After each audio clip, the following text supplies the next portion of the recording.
미세 플라스틱 관련해서 그렇다면 현재 오염도가 어느 정도이고 인체 유해성은 어느 정도인지 저희가 전문가를 모셨습니다.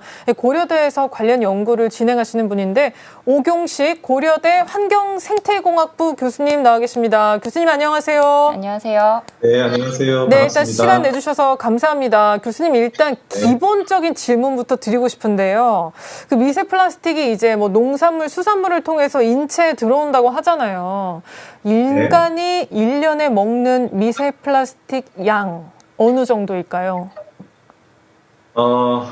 미국 화학회에서 보고한 최신 연구 결과를 인용을 할 텐데요. 나이와 성별에 따라서 차이가 있습니다. 좀 그러겠죠? 미국인 네. 기준으로 볼 때 평균 1년에 39,000개에서 52,000개의 미세 플라스틱을 섭취하는 것으로 보고되고 5만 있습니다. 개. 네. 여기에 이날레이션, 즉 흡입에 의한 섭취를 추가하면 최대 12만 개 이상으로 그 개수가 급격하게 늘어나게 되고요. 예. 평소 플라스틱으로 만들어진 생수병만으로 물을 섭취하시는 분들이 많은데 그렇게 가정한 경우에는 연간 9만 개 이상의 미세 플라스틱을 추가적으로 섭취하게 되고요. 네. 이는 수돗물만을 이용한 경우인 4,000개에 비해서 무려 22배 이상의 미세 플라스틱을 추가적으로 섭취하게 됩니다. 아니 그냥 개수만 따지면 그러면 뭐 5만 개를 연간 섭취를 하는 건데 거기에다가 생수병으로 물을 먹으면 9만 개를 더 섭취할 수 있다. 그렇게 말씀을 해주셨어요. 교수님께서 보시기에 이 연구 결과 충분히 뭐 섭취량을 계산했다고 보세요? 아니면 실제로는 더 많이 먹을 수도 있나요? 네. 지금 본 연구 결과는 최소치로 가정을 했기 때문에 실제로는 그 이상 섭취를 한다고 보셔야지 될 것 같습니다. 그렇군요. 그래서 환경의 날 얘기하셨는데 사실 환경의 날을 맞아서 지구 건강 측면에서도 미세 플라스틱 문제는 한 번쯤 심각히 좀 고민하고 필요하면 우리가 물을 음용하는 거에 대한 생활 패턴도 좀 변경할 것을 생각할 필요가 있을 것 같고요. 그렇군요. 교수님, 저희가 지금까지 바다에 어떤 쓰레기를 수집하는 다이버랑 얘기를 나눠봤는데 일단은 바다 오염은 심한 것 같아요. 그런데 뭐 토양이라든지 대기 오염은 어느 정도인지 그중에 특히 오염이 심한 곳은 어디라고 볼 수 있는지 궁금합니다. 네. 해양의 미세 플라스틱 오염에 대해 말씀드리면 상반된 연구 결과들이 있지만 바다에 떠 있는 미세 플라스틱에 비해 바다의 바닥, 즉 퇴적토에 더 많은 양의 미세 플라스틱이 존재하고 있다고 최근 보고되고 있습니다. 네. 작년 말인데요. 호주 CSIRO 연구진이 발표한 논문에 따르면 해양의 바닥에 약 1,400만 톤의 미세 플라스틱이 존재함을 보고를 하였고 이는 해양의 표면에 떠 있는 우리가 눈으로 볼 수 있는 육안으로 확인되는 미세 플라스틱 양의 35배에 해당되는 양입니다. 그래서 실제로는 토양 환경을 볼 때도 우리가 눈으로 보이는 토양의 표토뿐 아니라 토양의 깊은 곳에 우리가 생각하는 것보다 아주 많은 양의 플라스틱이 존재하고 있다는 것이 최근에 전 세계적으로 보고되고 있습니다. 와, 그렇겠네요. 자, 나라별 오염도 다를 텐데요. 뭐 서해안 오염이 정말 심각하다는 얘기도 있었는데 다른 나라에 비해서 한국의 미세 플라스틱 오염이 일단 어느 정도로 심각한지 궁금하고 또 내륙 국가는 그렇다면 오염에서 좀 자유롭나 이런 궁금증도 듭니다. 어떤가요? 네, 지금 말씀하신 대로 전 세계에서 플라스틱이 많이 배출되는 곳은 아시아 지역입니다. 네. 미세 플라스틱 오염의 경우에도 아시아가 핫스팟으로 분류가 되고 대표적으로 중국, 말레이시아, 인도네시아, 필리핀, 베트남, 스리랑카 등이 오염이 심한 것으로 보고되고 있습니다. 물론 말씀하신 대로 우리나라도 예외는 아니고요. 중요한 것은 현재 우리나라 토양 같은 경우엔 토양 환경, 즉 육상 생태계에 정확히 어떤 종류의 플라스틱이 얼마만큼 매장되어 있는지에 대한 미세 플라스틱 오염 지도가 구축되어 있지 않습니다. 그래서 정확한 수치를 말씀드리긴 어렵고요. 아주 국부적인 연구들이 진행되고 있고 중요한 것은 대부분의 연구에서 그 오염도가 과거에 비해 현재까지 우리나라에서도 증가되고 있는 추세에 있다는 것이고요.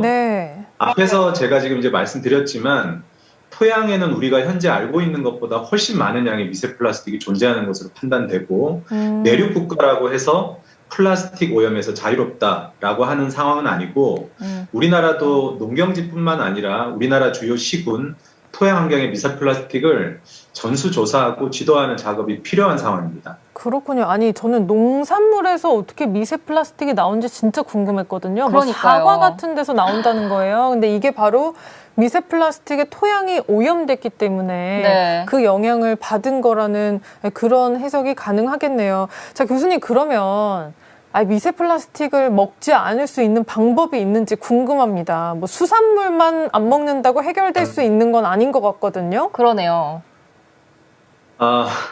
오늘 하신 질문 중에 네. 가장 어려운 질문인데요. 불가능한 거예요? 네. 개인적으로 단기적인 해결책을 드리기보다는 네. 장기적인 접근 제안 드리고 싶습니다. 즉, 네네. 플라스틱 생산 측면을 보시면 바이오 플라스틱 등 친환경 소재를 개발하고 그에 맞는 제품을 디자인하고 공정 개발이 이루어져야 할 것이고요. 우리가 배출 단계로 보게 되면 유입을 차단하는 기술, 더 중요하게는 배출을 저감하는 기술을 개발하는 것이 필요할 것 같습니다. 이 부분은 우리 국민 개개인의 노력뿐 아니라 사실 기업 그리고 정부가 함께 나가야 될 것으로 생각됩니다. 그렇군요. 일단은 단기적인 대책은 좀 없지만 우리가 장기적으로 배출을 줄여야 된다라고 말씀해 주셨는데, 자, 교수님, 미세 플라스틱을 우리가 아까 9만 개, 12만 개 이렇게 먹을 수 있다고 말씀을 해주셨는데 이게 건강에 어떤 위험을 주는지는 아직 연구 중이라고 들었거든요. 미세 플라스틱이 신체에 미친 영향이 어디까지 연구되는지 궁금하고요. 특히 어린이한테 어떤 영향이 있는지도 좀 알고 싶습니다. 네, 지금 말씀 주셨지만 사실 인간의 건강에 대한 부분은 상대적으로 연구가 부족하고 현재 상태에서 미세 플라스틱 자체의 인체 영향을 논의하기에는 자료가 부족하다고 말씀드릴 수 있습니다.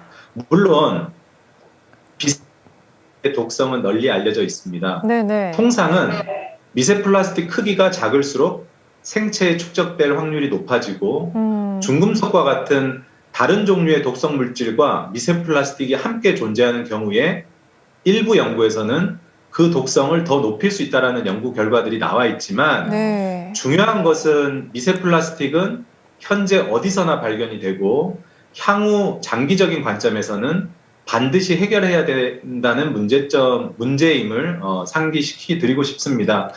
제가 일회성 플라스틱 용기에 대해서 말씀을 드리면 사실 단 20분 사용을 위해서 분해에 수백 년 걸리는 제품을 생산하는 것인데 이건 정말 넌센스라고 얘기한 해당 분야 석학의 말을 인용하면서 제 답변은 이 문제에 대한 답변은 좀 마무리하고 싶습니다. 그렇군요. 감사합니다. 일단은 사용을 최대한 줄이는 수밖에 없고 건강에 대한 영향은 제한적으로 알려져 있다는 게 이제 팩트 같고요. 자, 교수님, 그러면 바다에도 땅에도 심지어 공기 중에서도 미세 플라스틱이 발견이 되는데 이거를 없앨 수 있는 기술은 지금 있나요?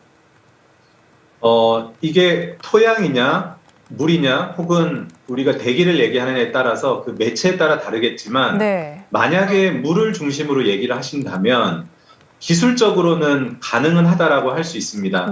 무슨 말이냐면 미세 플라스틱이라는 것 또한 매우 작은 입자이기 때문에 우리가 여과를 하면 되는데 사실 현재 시점에서 경제적으로 상용화 가능성은 거의 없고요. 환경적 생태학적 관점으로도 좀 지금 시점에서는 불가능하다고 말씀드릴 수 있고 그렇기 때문에 제가 강조하는 건 무엇보다 예방이 중요하고요. 최근에 일부 육상 생태계를 대상으로 한 연구를 볼 때는 토양을 개선시키는 방법으로 토양에 존재하는 미세 플라스틱의 분해를 가속화시킬 수 있다라는 연구들이 제안되고 있지만 이게 실제 토양 환경에서 평가가 이루어지고 그 결과가 나오기에는 짧게는 수년 정도의 시간이 걸릴 걸로 생각이 됩니다. 일단 시간이 필요하군요. 교수님, 그래도 여러 가지 규제가 발전이 되고 있는 것이 예전에 화장품에 굉장히 각질 제거용 알갱이 같은 것들이 많이 사용됐는데 그거는 2017년에 금지가 됐잖아요. 자, 그럼 지금 당장 뭔가 만들어질 수 있는 지금 당장 필요한 규제가 있다면 뭐가 있을까요? 좀 민감한 문제일 수 있는데요.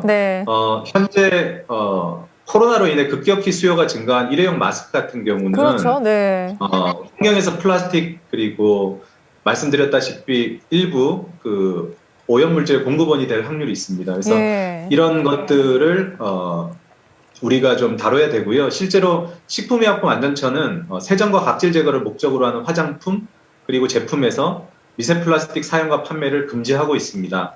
그리고 환경부는 올해부터 미세 플라스틱 규제를 위한 세택세제, 섬유유연제까지 넓힌 상태이고요. 이처럼 매년 막대한 양이 자연으로 배출되고 있는 이 예. 미세 플라스틱이 일단 자연 중으로 배출되면 현재 과학기술로는 다시 수거하는 것이 어렵기 때문에 세상에. 미세 플라스틱의 해법이라고 하는 것은 현재로서는 자연 중으로 최대한 배출하지 않도록 노력하는 방법이 가장 중요하다고 다시 한번 말씀드리고 싶습니다. 그렇군요. 배출을 줄이는 게 최우선이다라고 해주셨습니다. 교수님, 이제 인터뷰 거의 마무리 단계인데요. 제 생각에는 아니 플라스틱을 재활용만 잘하면 쓰레기 배출량이 줄어들 것 같은데 플라스틱 재활용률을 좀 늘릴 수 있는 방법이 없나요? 지금은 너무 싸다 보니까 그냥 재활용하기보단 버리고 새로 쓰는 게 낫다는 것 같거든요. 네, 플라스틱은 우리가 알고 있는 PP, 폴리프로필렌, PE, 네. 폴리에틸렌, PVC 등 매우 다양한 종류가 있습니다. 네. 이로 인해 실질적으로 폐기물에서 유학적으로 비슷한 특성을 갖는 플라스틱끼리 분류해서 처리해야 되기 때문에 어려움이 있습니다.